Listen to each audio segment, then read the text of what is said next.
Now, the World Health Organization has set up a new body to develop a pandemic treaty. This comes after a World Health Assembly resolution that mandated the establishment of a legally binding instrument to protect the world from future pandemic threats. The WHO are meeting next week to discuss the Pandemic Accord, which would radically expand its powers. Nothing to worry about there, then. The World Health Organization has started drafting a global pandemic treaty on pandemic preparedness that would grant it absolute power over global biosecurity, such as the power to implement digital identities, vaccine passports, mandatory vaccinations, travel restrictions, standardized medical care, and more. And then they can shut your bank account down as soon as you do something that the government doesn't like protesting. COVID-19, while potentially deadly to certain vulnerable groups, simply isn't a valid justification for handing over more power to the WHO, especially in light of its many inexplicable mistakes in this and previous pandemics. As just one example, the WHO didn't publicly admit SARS-CoV-2 was airborne until the end of December 2021.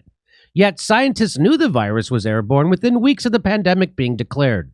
The WHO also ignored early advice about airborne transmission. So it seems clear that the effort to now hand over even more power to the WHO is about something other than them being the most qualified to make health decisions that benefit and protect everyone. With the treaty in place, all member nations will be subject to the WHO dictates. It'll take probably about $1 billion a year for a pandemic task force at the WHO level, which is doing the surveillance and actually doing what I call germ games, where you practice. You say, okay, what if a bioterrorist brought smallpox to 10 airports?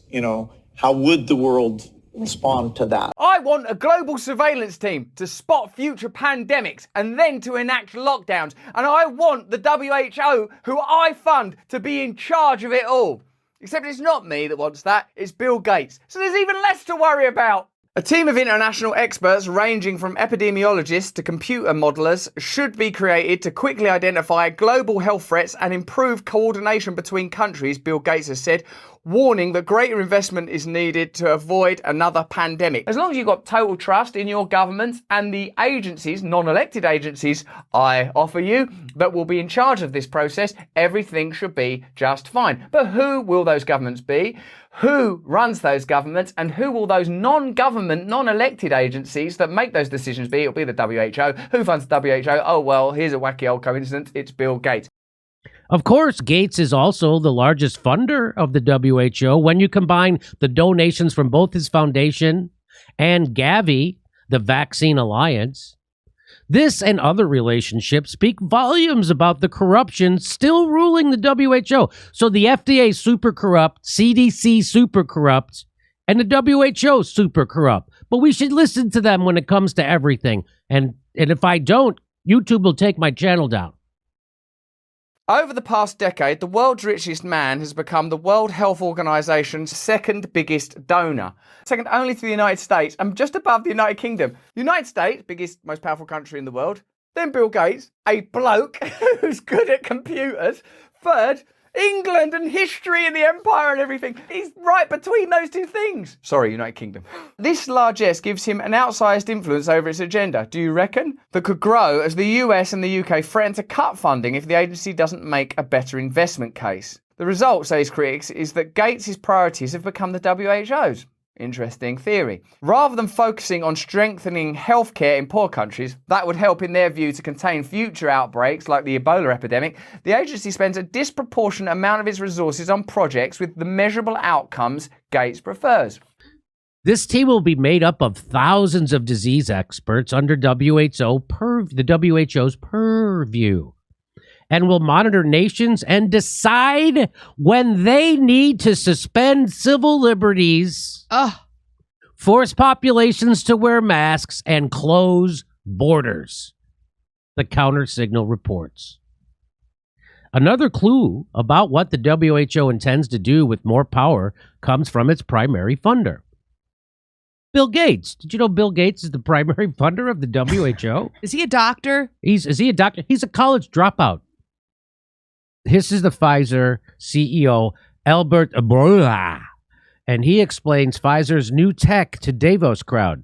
You want to hear what the new tech is? By the way, he's not a doctor. He's a veterinarian. Not that I don't like veterinarians, I love them. Just want to let everybody know. Okay. Anyone remember voting for the World Health Organization to take control of our lives? No, me neither. And yet here we are, teetering on the brink of joining most of the countries of the world in surrendering our national sovereignty under the terms of a proposed new pandemic treaty. Once British ink is dry on the necessary paperwork, we and most of the rest of the billions living on planet Earth will, in the event of another pandemic, take our instructions not from politicians we actually voted for and could, hypothetically at least, have the option of getting rid of, but from the unelected, faceless bureaucrats of the WHO. This is no conspiracy theory, by the way. No tin hats required. This is real and happening now. And a whole lot of people would rather you weren't paying attention. The WHO is a fabulously wealthy offshoot of the United Nations. It has its head office in Geneva and is presently headed by Ethiopian-born Tedros Adhanom Ghebreyesus. Know much about him? No, nor me. He and it are funded by 194 member states and also by donations from private entities. As things stand, most of its money comes from the United States of America, from communist China, and from computer salesman and international man of mystery Bill Gates. Let us remember that for the past 2 years, the WHO has loudly celebrated the approach taken by China to the handling of COVID-19. In Shanghai, drones tell people to stay home. Control your soul's desire for freedom, it says. Even now, as tens or perhaps hundreds of millions of Chinese citizens remain locked in their homes in scores of cities across that country, and after unknown numbers have died in those circumstances, including some who committed suicide by leaping to their deaths from their tower block imprisonment. It's straight out of a dystopian sci-fi movie. Some people are yelling out, "We're starving." The WHO continues to applaud the tactics of the Chinese Communist Party that is its benefactor. For his own part, Bill Gates, who struggles even to control viruses in the software sold by Microsoft, is on record admiring the draconian approach taken by Australia, to the extent that he has said that, in his opinion, the world would have had greater success in eliminating the disease, the one that more than likely leaked from a lab in China, if only more nations had followed the Australian model, locked everyone down and sought zero COVID. We will use our leadership and membership of SADC, our membership of BRICS, and the G20, the Commonwealth and many other international bodies to forge a new world order. We have before us the opportunity to forge for ourselves and for future generations a new world order, a world where the rule of law, not the law of the jungle, governs the conduct of nations.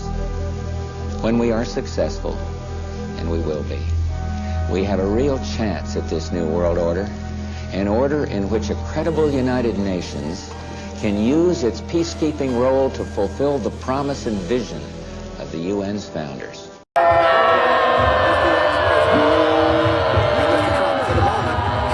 I'm not a glib idiot. I'm alive. I've been alive for the last couple of years. I've seen the suffering. I've seen the complexity. I've seen the confusion, the bafflement, the suffering. I've seen all of it. I'm just not certain that Bill Gates is the answer.